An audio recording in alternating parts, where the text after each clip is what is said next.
Welcome friends, this is Dr. Prashant Patil, Jain College of Engineering, Belagavi. Please subscribe my channel, press the bell icon so that you get the notifications, like the video, comment and share. In this video, I am going to discuss on limits, continuity and differentiability of a complex functions. Okay, of a complex functions I am going to discuss.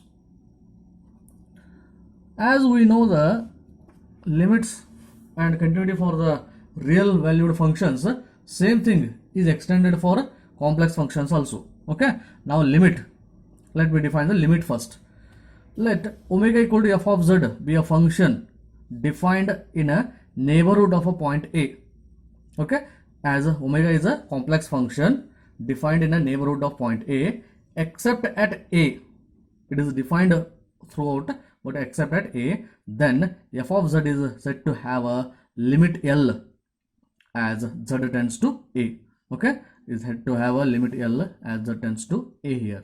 Okay, which is in the epsilon delta definition. What we can write, it is if for every epsilon greater than 0, however small, that epsilon is however small, there exists a positive real number delta such that modulus of f of z minus L is less than epsilon when 0 is less than modulus of z minus A less than delta, which is also written like this: limit of f of z as z tends to A is equal to L. Okay, that means limiting form of f of z as z tends to A is equal to L.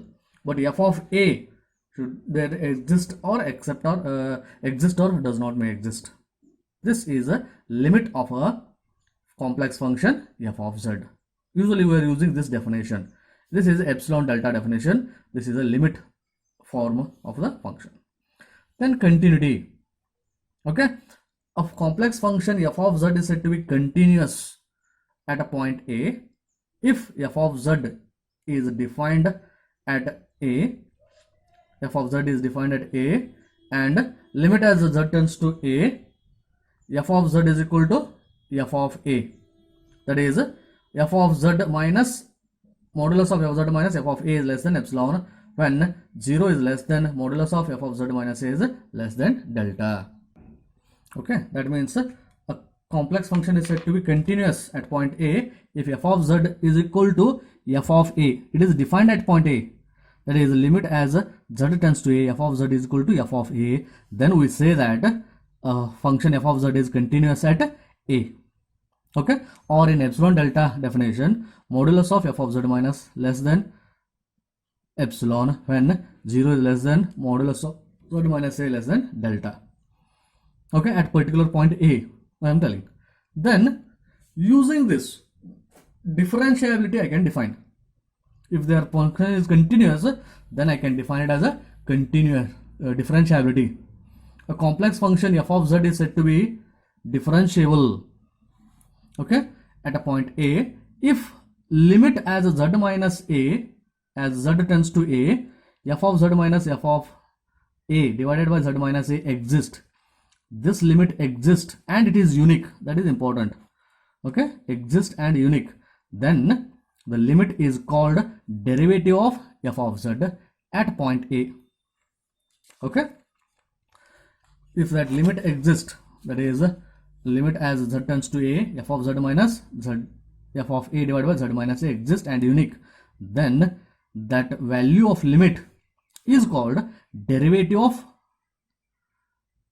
z at point A and it is denoted by f dash of A, or in the notation form f dash of A is equal to limit as z tends to A, f of z minus f of A divided by z minus A.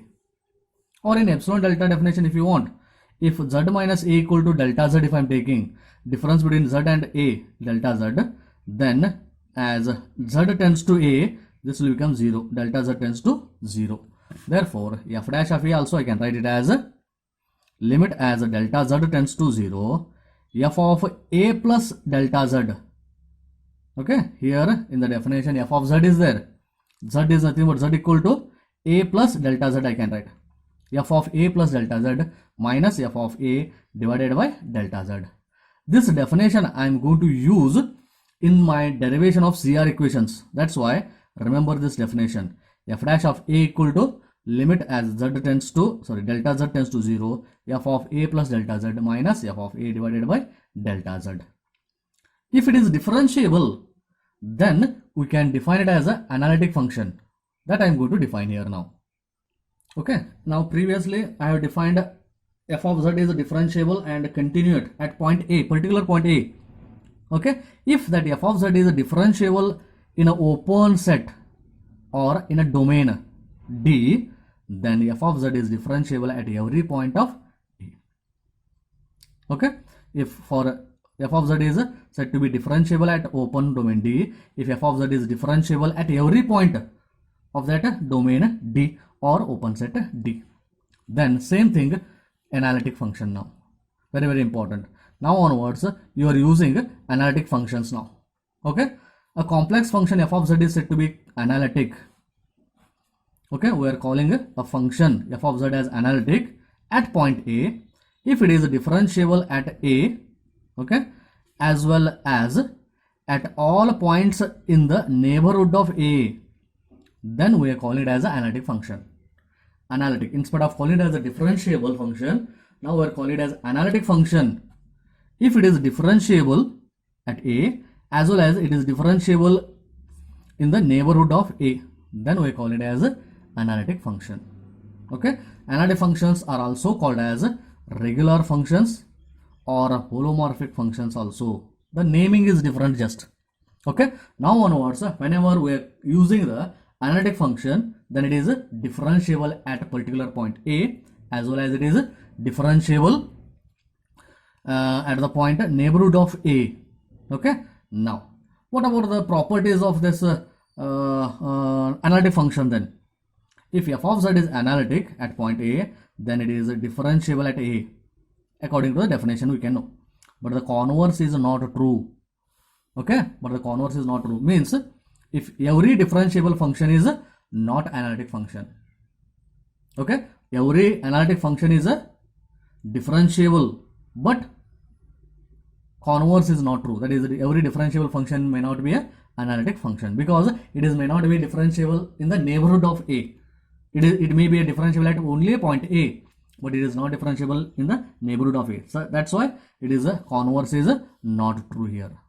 Okay, and then whenever two analytic functions are there, if f of z and g of z are analytic functions, then addition or subtraction of the or multiplication are also analytic functions. Okay, that means sum or subtraction of any two functions, analytic functions, and product of two analytic functions is also analytic function, and division f of z divided by g of z is also analytic except at g of z equal to 0. Means if g of z equal to 0, it becomes infinity.